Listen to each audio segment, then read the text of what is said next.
Hi students, இன்னைக்கு நான் உங்களுக்கு ஒரு குட்டி கதை சொல்ல போகிறேன்.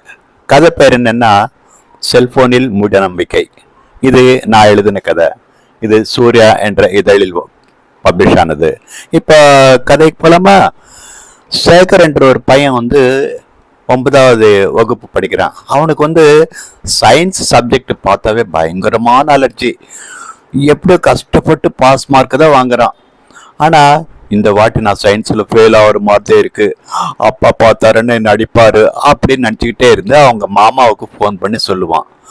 அவங்க மாமா என்ன சொன்னார் தெரியுமா? டே, நான் உனக்கு ஒரு மெசேஜ் அனுப்புகிறேன், அது நீ 10 பேருக்கு ஃபார்வர்ட் பண்ணிட, நீ எதிர்பார்க்காத அளவுக்கு நடக்கும், கண்டிப்பாக நீ சயின்ஸில் நல்ல மார்க் எடுப்ப. அந்த மெசேஜ் நான் ஃபார்வர்ட் பண்ணதுனால எனக்கு அன்றைக்கே ப்ரமோஷன் தெரியுமா? ஆனால் எக்ஸாம்ஸில் நீ ஏதாவது ஒன்று எழுதணும், உடனே இந்த மெசேஜ் ஃபார்வர்ட் பண்ணு அப்படின்னு சொல்லிட்டு ஒரு மெசேஜ் அனுப்பிச்சிருக்கிறான். அவ்வளோதான், சேகர் உடனே 10 பேருக்கு மெசேஜ் அனுப்பிச்சிட்டான். அவ்வளோதான், சயின்ஸில் நல்ல மார்க் வந்த நினைப்பு வந்துடுச்சு. அடுத்த நாள் எக்ஸாம்ஸ்க்கு போனால் மாமா சொன்னது போலவே ஏதாவது ஒன்று பேப்பரில் எழுதிட்டான். அதுக்கப்புறம் ரிசல்ட்ஸ் வந்தது. பார்த்தா ஃபெயில் மார்க்கு. உடனே என்ன பண்ணுவான்? ஃபோன் பண்ணுறான். மாமா, நீ சொன்னது போல் 10 பேருக்கு அமிச்சா, ஆனால் எனக்கு ஃபெயில் மார்க் வந்தது அப்படின்னு சொன்ன. நான் இன்னொரு மெசேஜ் அனுப்புகிறேன், இந்த வாட்டியாவது கரெக்டாக 10 பேருக்கு அனுப்பு, அதனால உங்கள் அப்பா உன்னை அடிக்காமல் இருப்பார் அப்படின்னு சொன்னான். ஆனால் சேகருக்கு ஏற்கனவே இந்த மூட நம்பிக்கை மேலே போயிடுச்சு. மாமா சொன்ன அனுப்பின மெசேஜ் யாருக்கும் ஃபார்வர்ட் பண்ணவே இல்லை.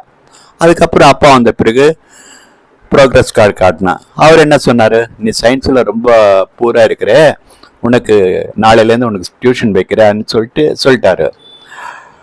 அதுக்கப்புறம் சேகர் இருக்கிற உண்மையெல்லாம் சொல்லிட்டாரு. அப்பா மாமா இப்படி பண்ணாரு, நான் மெசேஜ் 10 பேருக்கு அமிச்சா, திரும்பி இன்னைக்கு அமிச்சாரு, அதெல்லாம் சொன்னார்.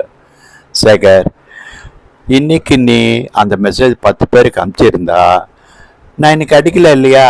மூட நம்பிக்கை நீ நம்புவ. அதனால மெசேஜஸ் ஃபார்வர்ட் చేస్తే நல்லது நடக்கும்னு சொல்லிட்டு இந்த காலத்தில் நிறைய பேர் செய்கிறாங்க. நீ அப்படி அது போல் மூட நம்பிக்கை நீ வச்சுக்காதன்னு சொல்லுவான். இதுடா கதை.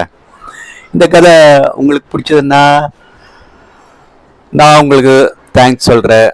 உங்களுக்கு பிடிக்கலன்னா உங்கள் நேரம் வீணாக்கினதுக்கு நான் உங்களுக்கு சாரி சொல்கிறேன். மீண்டும் ஒரு கதையில் பார்க்கலாமா?